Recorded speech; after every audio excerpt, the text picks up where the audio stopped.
and let me share my screen.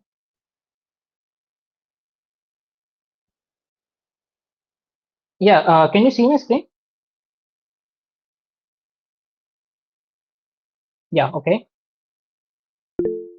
So today I'll be discussing about some of the information which Bubble exposes on the developer console. I'll be starting with option set, front end, be it pages, elements, workflows, conditionals, and custom states. And then I'll go into API connector. How can you secure some of your API calls? Then I'll go into some of the plugin related stuff, and then I'll be sharing some of the resources which I have gone through during my Bubble journey here. So coming to the first thing, like what kind of data Bubble exposes on the developer console. So first thing, like you need to access the data, right? For that, you need to go to any Bubble application. So I have this Bubble application here. Go to the preview page, and to go to the developer console, you need to either right click and click on inspect. And on the top, you will be seeing this console option here. So if you click on the console option, here you need to type in console log. In the brackets, you need to write the app. So if you click on that, you will get this JSON object where you have the bunch of information which I mentioned you about, right? Whatever the pages which you have in your application. So for example, here I have reset password, 404 index, dashboard login, and other page which I have added here. And you will see the all the user types which are in this particular application, styles, option set, and other things. I'll be going in depth into these all aspects in coming few minutes. So this is how you access. So let me quickly show you for another application. The UI is pretty bad, so please, bear with me. So one shortcut you can use is Control Shift I. So let me clear this stuff here, Control L and console log app. And if you dig into %3, this is a key value here. You'll get to see all the pages which are in this particular application. This is a test application which I generally use for, figuring out the stuff on Bubble. So all the pages which you see here, those will be visible on the front end here. So let's coming to our first topic, which is option set here. Whatever the option set you write in your Bubble editor, right? Let me go to the Bubble editor part, data option set. So here I have two option set, which is discount coupons and API keys. So this is one of the bad practice which I have seen while auditing the Bubble applications. During my Bubble journey. So, developers used to write both the API keys, which are sensitive, and discount coupons, which should be accessible only to the certain users. So sharing this sensitive information in the option set is not a good practice because all this data will be, will be loaded on every page, and this will be easily accessible from the JSON object which I mentioned. So, for example, here we have API keys and discount coupons, right? Let me quickly show you how you can access that. So if you go to, let me clear this off again, Control L, okay. So if I click on console log, if I go in here, if you just scroll to bottom, here you can see the option set. So in the option set, we will be able to see whatever the name you have given for the option set and whatever the values and whatever the attributes, attribute type and attribute values for each of these option set. So let me quickly show you that. So if we go in here, click on option set, you can see here %d, which refers to the option set name you have given to that particular one, API keys or discount coupons. And if you click on discount coupons here, you have this attributes, whatever the attributes, the one attribute which you have is code and text, which is of text format. And if you click on the values here, you'll get to see whatever the 20%, let me quickly show in here. So 20%, 30, 40, 50, and each of these has individual codes. So 20, 30, 40, and individual codes which you can see. So this is the reason, like, storing either the discount coupons and API keys. Again, here I can show you the OpenAI, Stripe, and whatever the dummy keys which I have added here. So this is definitely not a good practice. So any user who has, basic knowledge and who know how to access this JavaScript, JSON object, so they can easily access your keys and use it in different, like they can go to the postman on any other service, and they can access whatever the data which is available on different third party services. So that is the first thing. I want to just double check. Can you see my screen? And I mean, can you hear me? Okay, that's cool. So that's related to the option set. Let's go to front end here.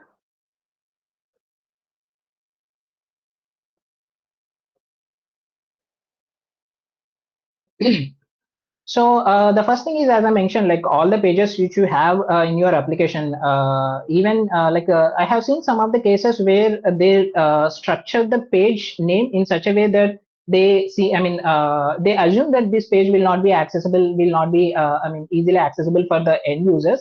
But as I mentioned, for example, I'll just give you in one application, I have just added this test page like writing any complex format like whatever the name you have given, right? If you think that no other user can access this particular page because they don't know what I mean what is the format of this page name, right? So as I mentioned, this page, every page and their name and all those things will be easily accessible. So I mean putting effort to structure a name in such a way that it is hard to gather, it's not a good practice, to be frank. It's better to have a redirects in a proper format. Let's say if you have an admin page, or let's say you have a test page which you are testing for different features. So it's better to have a redirects, proper redirects, rather than putting your efforts on having a this particular name in such a format that no one will be able to access. So that's related to the pages. And now coming to the elements and conditionals. So within pages, let me drag this a little bit here. So within this pages, like we have this dashboard page, right? If you expand this particular dashboard, you get to see, let me zoom in a little bit. So you get to see this percentage el, which refers to the elements in that particular page. So if you click on that, you can see button, we have so many buttons here, and we have two inputs here and one group. I'll tell you about this one a little later. So let me quickly go here, close.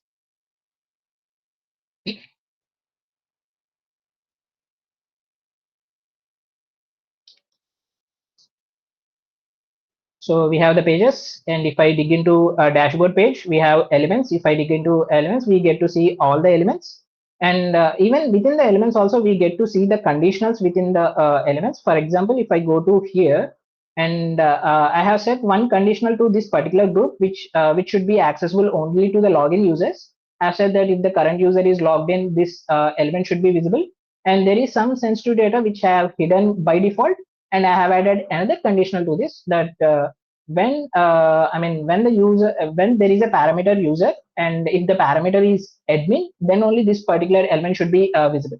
So these are the conditionals I have written on two different elements here. The major assumption is like these conditionals, people assume, I mean, some of the junior developers assume that these conditionals will not be visible on the front end. But if you see this JSON object, and if I go to one of the particular group, we have only one group here. If I double click the group, and if I go to percentage s, it's difficult to navigate one by one. Let me quickly show that, and open this one, and open this. It's difficult to understand, but you can easily refer here, right? Like if the current user is logged in, this percentage iv stands for the property, whether it is visible or not, it is set to true. So this is how you can understand like some of the easy conditionals. If the conditionals are pretty complex, it's difficult to decode from here. But some of the easy conditionals which I have added, with one is the current user is logged in or not. The other one is get the parameter from the URL, which is user, and if it is admin or not. Low. So let's go to another text element.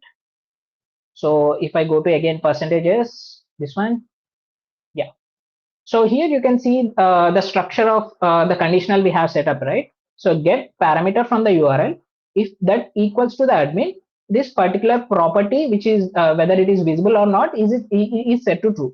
So if, for example, consider a scenario where this text element which we have in here should be visible only to the admin. So having the conditional in this format, it's not a good practice, because as you can see here, I clearly get the sense that we need to get the parameter, which the parameter should be user. There should be some user here. Yeah. So get the parameter, and if the parameter is key is user, and if its value is equal to admin, then show that particular data. So if I know this format, I can just add that same here, right? So if I go to add the parameters, we have key as user and value as admin. And if I just open the page here, so I can access the sensitive data. So this is one thing which I have seen in almost, early applications which are like way back, which are built almost in 2020, 2018. So this is again not a good practice. Like you need to have whether the current user, you can set it in this fashion, like have a data type in the user as a role. And if the current user role is admin, then show this particular data. So in that format, if you have the dynamic kind of setup, you can secure that particular sensitive data, which should be accessible only to particular type of users. So that's related to pages, elements, and conditional. As I mentioned, all the elements will be visible. And if you dig into each of these elements, you can easily access the conditionals. So let me quickly, yeah. So as the one which we mentioned, current user is logged in or not. So I discussed about this editor. This is the actual setup. This is similar setup which I've seen in different. They have some random parameter value, and if it is equal to a particular user or particular admin, something like that, they used to hide the sensitive data. Again, that's not a good practice there. And regarding the workflows, I mentioned, I think we didn't get into the workflows. Let me quickly show you. Again, go to the percentage P. Again, go to dashboard page. Here you can see percentage WF. Percentage EL refers to the all the elements in the particular page, and percentage WF refers to the all the workflows in that particular page. So if we go in here, let me quickly open the workflow tab. So this is not the page. Yeah. So we have nearly 1, 2, 3, 4, 5, somewhere 7 to 8 workflows, I guess. So all these workflows will be again accessible in this JSON objects. You can see button click. We have 5 to 6 button click when user is logged in. Let's see those here. Yeah, when user is logged in, and there are so many button clicks here. And when condition is true, let's see where there is when condition is true. Yeah, we have one thing here when the condition is true. So in this way, whatever the workflows which you have in a particular application, along with the conditionals on the workflows and along with the actions within the workflows, even those also visible in the front end. So let me quickly show you one of the workflow here. So here you can see whenever I click on button, which is a blue color one, let me quickly go to one of the button. So this is green button. Okay, this is not the button. I think this is the first one. Yeah, we have the blue button. You can see the even color here. So if I go to the actions, you can see here within this particular button, within this particular workflow, we have a list of actions. And here you can see two actions here. Let me quickly go here. We have two actions. One is make changes to the current user and log the user out.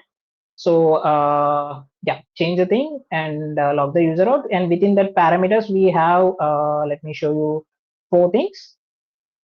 So this is how I'll tell you about the other situation where I have seen the users using the static data. I'll come to that part a little later. First, I want to show you what kind of data bubble exposes, what kind of, whether action related, workflow related, conditional related, custom states related. I want to just show you that one before coming back to what are the bad practices I have come, while auditing other applications. So you can see the default names, whether it is sign up flow in the actions, like these are the default names given by the bubble, whether it is making changes to the current user, changing a thing, whether it is changing the current page or going back to a current page. And you can see the workflow conditionals as well. Here I have set up a little bit of little bit of nested conditional where I'm searching for the users with a constraint. I'm just looking whether the count is 0 or not. And here from the, from the JSON objects, it's you can see like we are searching for the users with some parameter, and if it equals to 0, count equals to 0, you can figure it out this stuff easily here, whatever the conditionals which we have in the workflows. And here you can see whether the email equals to, we are trying to get the email from a particular element here. So if you can see here, I'm getting from SSO profile element, whatever the email is, whatever the email associated with the SSO profile. This is a plugin which I am using. So yeah, this is how the setup is, how one can access the workflow related stuff. And then coming to the workflow folders. So for example, if I go in here, this is page related to the pathfix, and if I go to the workflows, I have these four to five workflow folders. Even those workflow folders are also accessible. And you might ask, what is a security issue related to the workflow folders, right? Because just those are just aggregation of some button clicks or events in the particular page. So I'll get to that point as well. So within this workflow, like for example, you have a login as a workflow folder, right? And each of these workflow folders have one particular ID which Bubble provides. So for example, if you see the login, and for the login, we have this particular ID, CMNIN ID, right? And if you go to the workflows, and if you go to some when condition is true, and if you see this particular workflow ID, it's similar to the ID which Bubble has provided, right? So in this fashion, you can, any bad actor will be able to easily aggregate whatever the workflows which are there on the page and organize that, pretty easily with these connection between the workflow folder and the workflow folder ID, which is there in the workflow actions.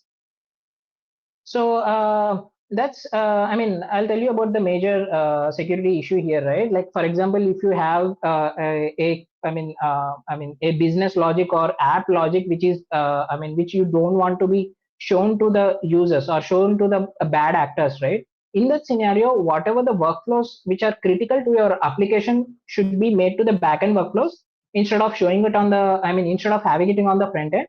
Because in the front end, you can easily make the connections that, okay, these are all the login related workflows. These are all the related to the social login workflows. These are all related to the Stripe login. You can organize those things. You can get to know about what kind of stuff which is organized within the page.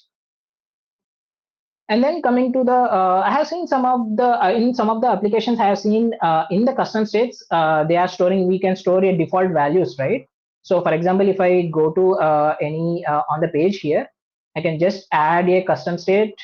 So keep it random and keep it text format, and you can add a default value here, right? So all these default values also easily visible, easily accessible from the JSON object which I mentioned.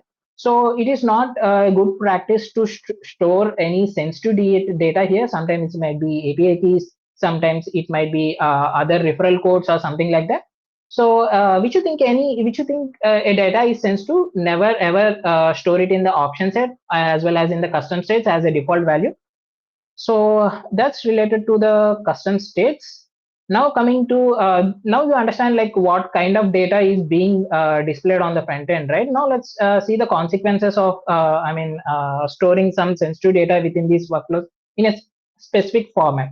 So for example, this static data here, I have, let's say I'm changing a particular field in the current user, where initially I'm adding it as just static text ABCD. Let me directly show you on workflow here itself. So here you can see the first one is just basic static text. The other one is I'm using arbitrary text, and again at the end it's again a static text here. And the other one is whether it is live version or not, like any yes or no conditional. So, and then I'm formatting as text. Again, here you can see, again, this is a static text. Whatever the static text which you add in the workflow actions, all those static text will be visible on the front end. Let me quickly show you. We have this blue button, right? Let me quickly show you that. So, Control L, console log, open the particular page, dashboard, elements. Sorry, we need to go to the workflows. We need to go to the blue color workflow. Yeah, that's fine. And within the actions, I'm going to the first action, which has, I'm currently changing the random text like 4 times. But if I dig in a little bit here, yeah, sorry, it's not percentage AK. Yeah, here you can see ABCDEF, which is the first expression here. So let me, yeah, this is the, static text. So whenever you have any sensitive data in this format, if you are trying to, let's say, if you are going to the admin page I have seen this particular setup in some of the apps. So in the particular admin page, there will be different users and each user has some certain password. Just click on the login button. It will automatically log the user in with this static text. They might be having the same or similar what you call password format for the different developers. So again, this is a not good practice. Having the static text, whether it is in this format, whether it is in arbitrary text, or whether it is formatted as a text on yes or no conditional, all this kind of stuff will be easily accessible here. Let me quickly show you the other stuff as well. So yeah, here you can see I'm using the arbitrary text, and within the arbitrary text, I have another text expression which is 1, 2, 3, 4, 5, 6, and the other one is yes or no. Let's go to here. Yeah, we have the boolean yes or no, and in the boolean, if it is true, we have one separate value QWERTY here. So let me quickly show you. Yeah, if it is yes, we have QWERTY. If it is no, we have 7890. So let me quickly open that particular part. Yeah, if it is yes, 7890. So this is one more thing which I have seen should not be. It's not a good practice to store the static data, be it not just in adding here to. Not just while changing any data of a particular user, any data type or any field. Even in the conditionals as well. If you write something a static data here, even that will also will be visible on the JSON object. So never ever store this static data. And if you think that you need to store the static data, better push that workflow to the backend rather than having it on the front end. So that is one particular aspect, and yeah, this is one more thing I have seen here is using pop-up to restrict the access to the page content. So let me quickly have a workflow here. So let me show you one of the pop-up. So let's say there are users which have like different subscription plan and have different access levels, right? So this should be visible only for the user who has subscribed. So let me quickly, this conditional is not proper, but I assume that this is subscription related conditional. So if I just open this page here, reload the page, you'll get to see this pop-up, and in the pop-up I want to show you one pop-up setup here which you can see that this pop-up cannot be closed by pressing escape. So even if I click somewhere else or click on the escape escape key, I will not be able to close this pop-up. Many junior developers think that it is pretty secure, but if you go to if you select this element selector and select this pop-up, let me drag this one a little bit. So we have two things here. One is a bubble pop-up. You can see bubble element pop-up. The other one is a gray background. So we need to hide these both things. What you can do to hide those both things is just add in the CSS. You can see here in the CSS for this particular element, which is pop-up as well as a gray one. So you need to just add a display and which is equal to set to none. So immediately that particular pop-up will be hidden. So if I remove this one, we have that pop-up displayed again and gone. And this should be done for even the gray out border as well. Sorry, gray out background as well. So again, if we already have display here, let's set it to none. So now as a user, even though I am not subscribed or even though I am not logged in here, the conditional, if you see the conditional, that the current user is not logged in, right? So yeah, not logged in. So even I am the not logged in user, I can access all the elements on this particular page just by hiding this stuff in the console. So that's one more thing which I think pretty easy to do that. It's better to have a proper redirects rather than restricting through a pop-up here. And yeah, that's one thing. And this is one other which I learned from Flux documentation. So assign temporary password flow on the client side. For example, I have one workflow here. Let me close this stuff. Let me hide this again, disable this workflow. So I have here one input and one button here. Within this button, I have set one workflow that create an account for someone else and assign the password, temporary password for that particular user here. So the first thing is doing this one on the front end is not secure. I'll tell you why it is not secure here. So let me go to the network here. So let me type in some @gmail.com. Okay. If I click on create account, you can see some of the network traffic here. So if I click on start, you can see some data here. Let me quickly grab that. So here you can actually see the value which was assigned, whatever the temporary password which was generated in this particular step two, right? Assign a temporary password that can be easily accessible from this particular, particular JSON object here. So if I just copy this one, I'll just go to, sorry, I'll just go to login page. It's Shankar plus 100 at Gmail. So Shankar plus 100 at gmail.com, and if I just copy this one here and if I click on login, so I can directly go back to the dashboard page and you can see you are a logged in user here. And if I open this one, you can see whatever the password which I have entered, and this is being generated in this particular step.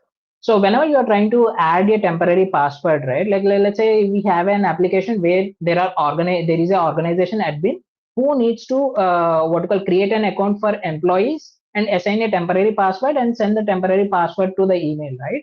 So for that, like here, like there might be some other workflow. Assigning the temporary password and sending the temporary password via email. Even this particular step is also not secure enough. You need to all these steps which we have in here need to be pushed back to the backend so that no user, even the organization admin, can access the password for a particular user for which they are creating the account. So this is one thing I have learned from Flusk documentation. And the other one is run JavaScript, action. I think you are aware of this plugin, right? Which is used almost across all apps. So this toolbox plugin. So in one of the action, like, yeah. So what I've seen in one of the application is like for almost all of the Stripe, Stripe actions, whether it is creating a customer, creating a subscription, or creating a payment intent, whatever the actions which we have in the Stripe, right?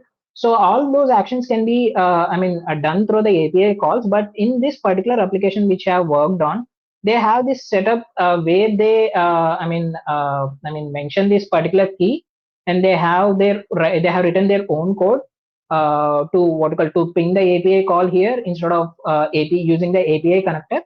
But they forgot to remove the console log in that particular run JavaScript action, and this action is on the front end. So what is the problem with this is whenever you, first thing is, as I mentioned, like we shouldn't set up anything which is sensitive information either in the workflows or actions or conditions. So here, whenever you console log any of this, you can clearly access this particular Stripe key as well of that particular app. Let me quickly show you that particular one. So this action is run JavaScript clicked. Okay, if I go to the console here, if I click on run JavaScript, and you can see the testing complete, which is my console log, which I've entered here.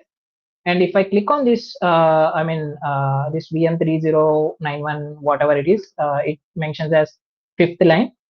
So if you click here, you can clearly access the Stripe key, whatever the Stripe key which I have added. I'm just giving the example which I have encountered. So it might be any key, right? Like if you are trying to use any sensitive information in the console, in the JavaScript action, and you forget to, comment this console log, then whatever the secure key you have added here will be easily accessible, and as a user, as a bad actor, they can easily get into your Stripe subscriptions and other data. So this is one thing I learned from one of the applications I have worked on previously. This is again definitely not a good practice to store in this format. Like better use API connector rather than this one. So just a double check. Can you hear me and can you see my screen?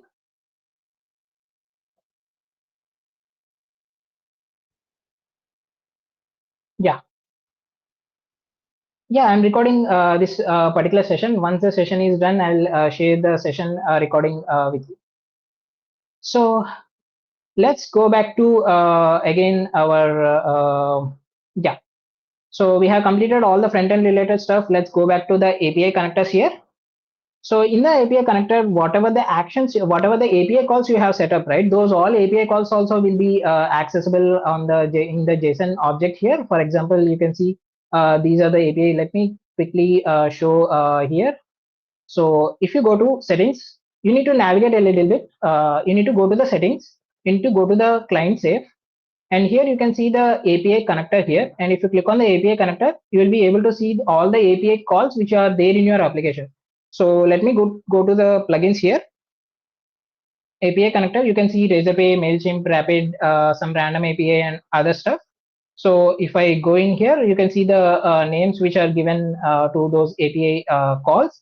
And even if I click on one of the API calls, let's say if I go to the Razorpay API and if I click on the calls, I can clearly see whatever the body parameters are there, whatever the headers are there, whatever, entire JSON body, if it is any JSON body, I'll just show you the stuff.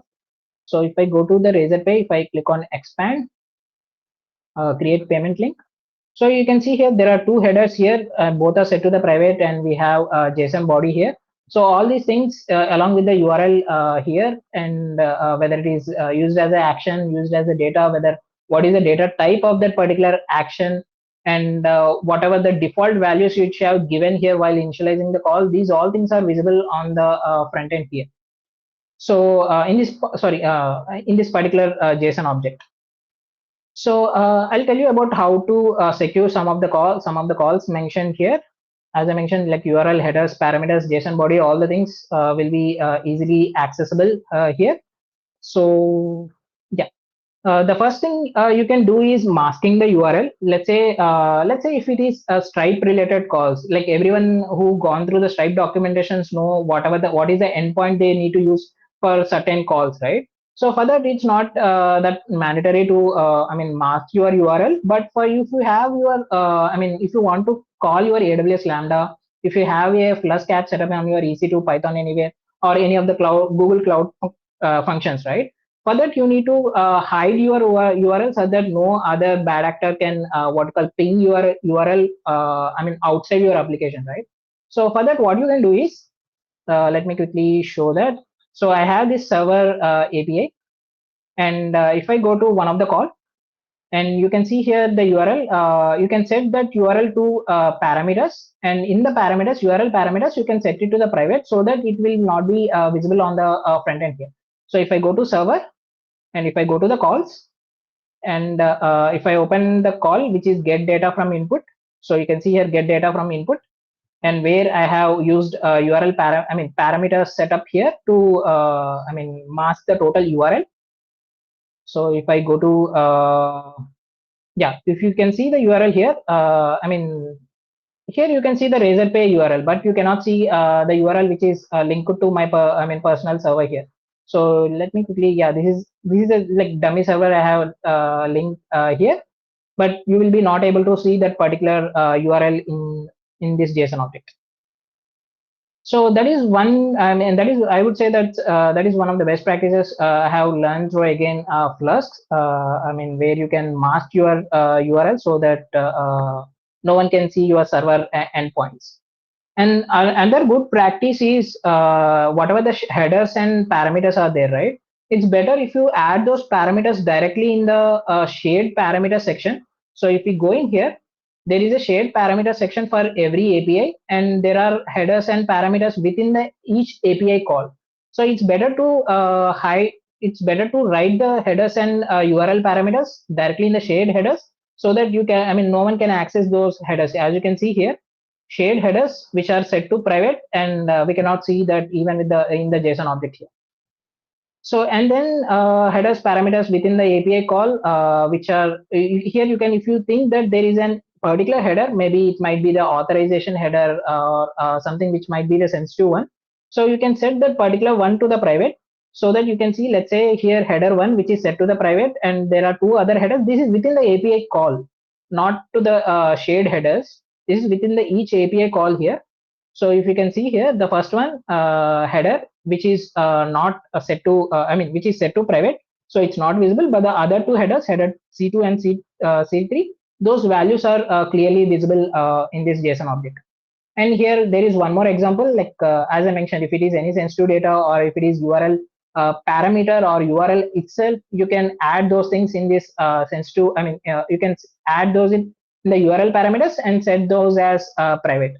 Even in the JSON body as well, like you can set some of these values to private, so that whatever the things which are set to the private, those will not be visible here. So this is one way you can secure some of your, your API calls. So that's related to the API stuff. Let's move into the plugins. So here, whatever the plugins you have installed on your application, right? All the plugins will be visible in this JSON object under plugins section, along with the current version which you are using. And these are the IDs to the plugins. So for example, let's say you have an ID, you know the ID of a plugin. You can just go to bubble.io/plugin/ that unique ID, and you can go to the particular plugins page here, so that you get to know what plugin has been used in different apps. If there is any, the issue here is there is any vulnerability in that particular plugin or the JavaScript library which the plugin is using.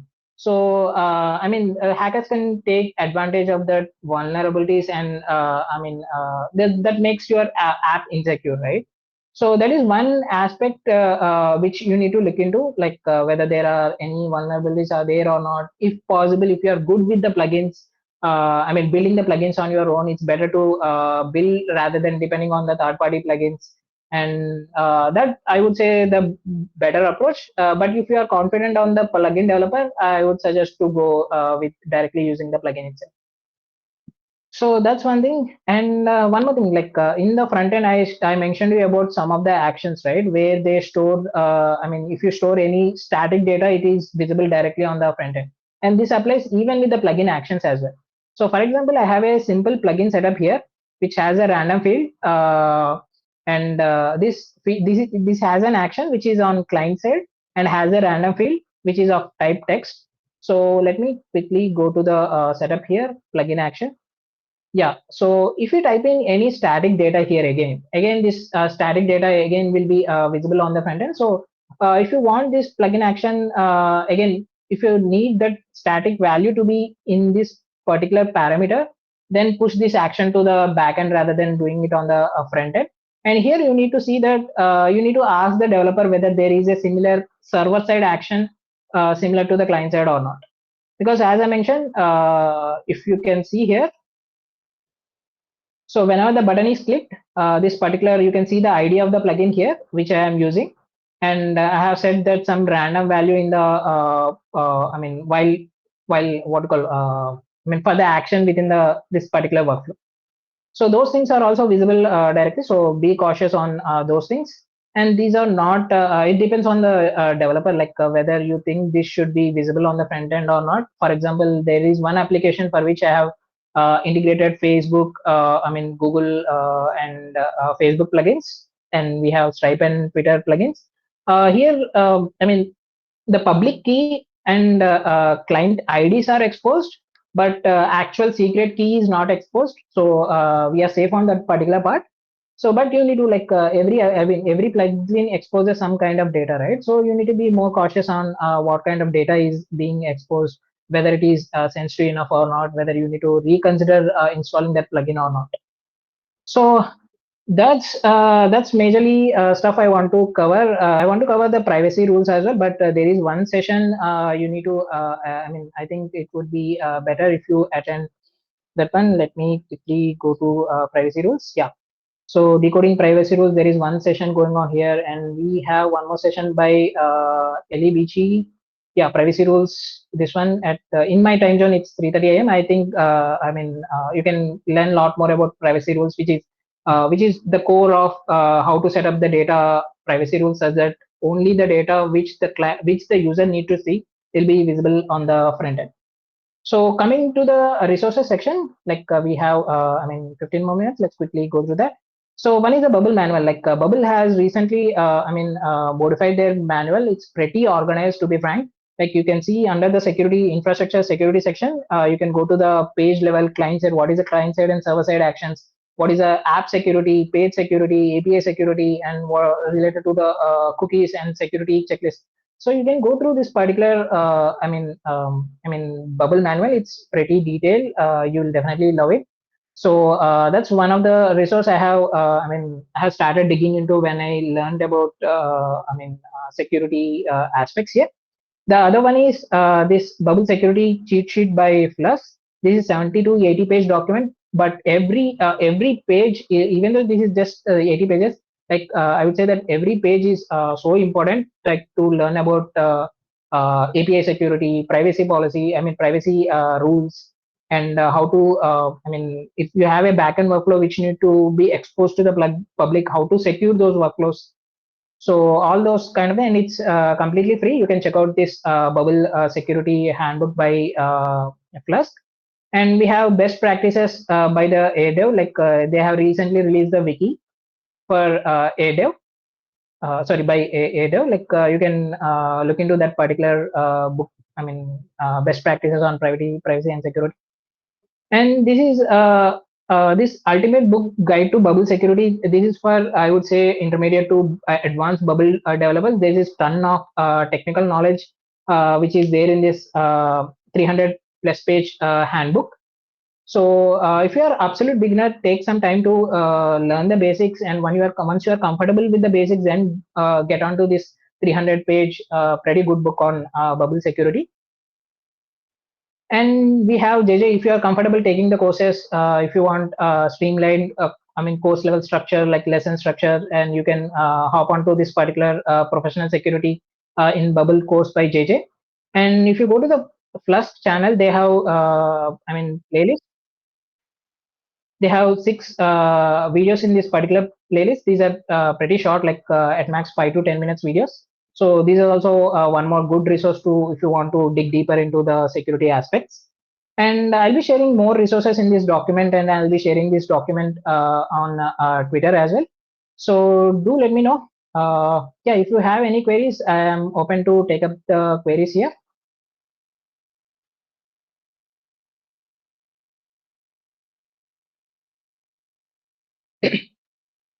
Hello, am I audible here?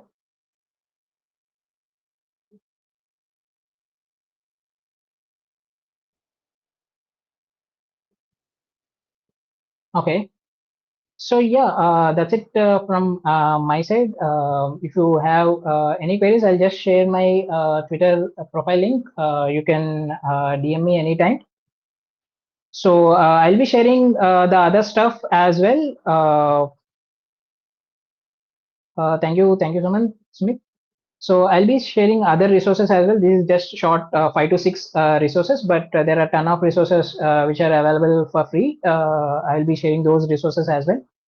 So yeah, you can reach out to me anytime on Twitter. You can DM me. Let me know if you have any. Where will you be sharing the recording? I think the recording will be available directly on dev.live website, I guess, because I'll be sharing this recording with Kelly, Claus, and Sarah.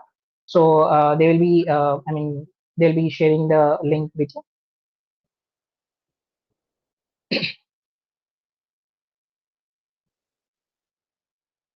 Thank you, everyone.